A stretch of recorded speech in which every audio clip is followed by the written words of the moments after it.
দৌৰিছে আৰু পলাইছে হাতত লৈছে চেণ্ডেল পিছফালে লৈছে আকৌ ছাতি দৌৰৰ মাজতে আকৌ এজনৰ খুলিল চেণ্ডেল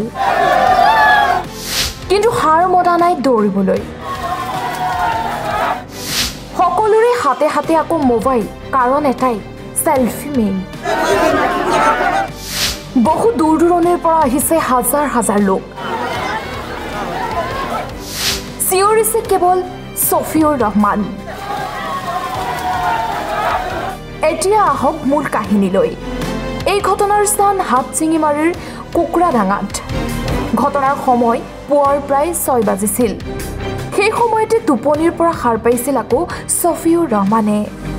টোপনিৰ পৰা সাৰ পাওঁতে ছফিউৰে কেৱল ভয়তে কান্দিছে আৰু চিঞৰিছে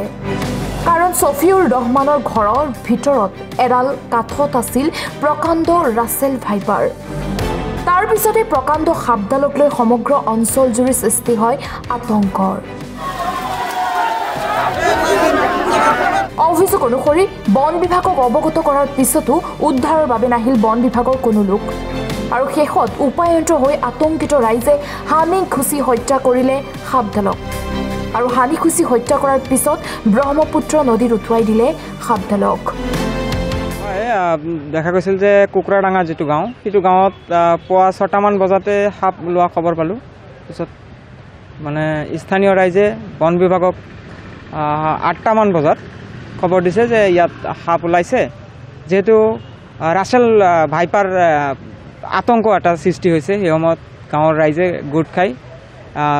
এটালৈকে অপেক্ষা কৰিছে বন বিভাগৰ কাৰণে যেতিয়া 1টা বজাতো বন বিভাগ অহা নাই তাৰপিছত হানি খুচি হত্যা কৰিছে কিন্তু পৰিতাপৰ বিষয় যে আমাৰ প্ৰাকৃতিক সম্পদ ক'ব লাগিব অজগৰ সাপ নাই আৰু এই অজগৰ সাপক যে আজি ৰাছেল ভাইপাৰ বুলি হত্যা কৰা হৈছে দক্ষিণ মানকাছাৰ জিলাত ইয়াৰ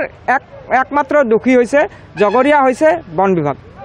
যদি বন বিভাগে ইয়াত হস্তক্ষেপ কৰিলে হয় বন বিভাগ আহিলে হয় তেনেহলে আজি আমাৰ সম্পদ নাযায় এইকাৰণে অসম চৰকাৰক আমি দাবী জনাম যে আসলতে আজি যি অজগৰৰ মৃত্যু হৈছে এই মৃত্যুৰ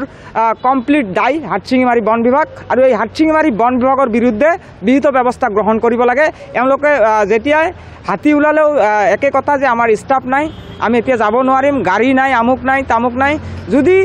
এওঁলোকক সুবিধা দিয়া নাই তেনেহলে এওঁলোকক চৰকাৰৰ মানে এনে বহাই চৰকাৰী দৰমহা দিয়াৰো কোনো দৰকাৰ নাই বুলি ভাবোঁ আমি সচেতন নাগৰিক হিচাপে এইটোৱে অসম চৰকাৰক দাবী জনাম যে আসলতে যদি বন বিভাগক ইয়াত নিয়োজিত কৰা হৈছে কেৱল কাঠৰ পৰা কমিশ্যন লোৱাৰ কাৰণে ইয়াত নিয়োজিত কৰা হোৱা নাই বন বিভাগৰ যি সম্পদ আছে এই সম্পদ ৰক্ষণাবেক্ষণ দিয়াৰ কাৰণে সিহঁতক চাকৰি দিয়া হৈছে আৰু সিহঁতে দেখা গৈছে কৰ্মত গাফিলতি কৰি কেৱল কমিশ্যন বা উৎকোচ লোৱাত ব্যস্ত হৈছে অসম চৰকাৰে এইসকল বন বিভাগৰ বিৰুদ্ধে বিহিত ব্যৱস্থা গ্ৰহণ কৰিব লাগে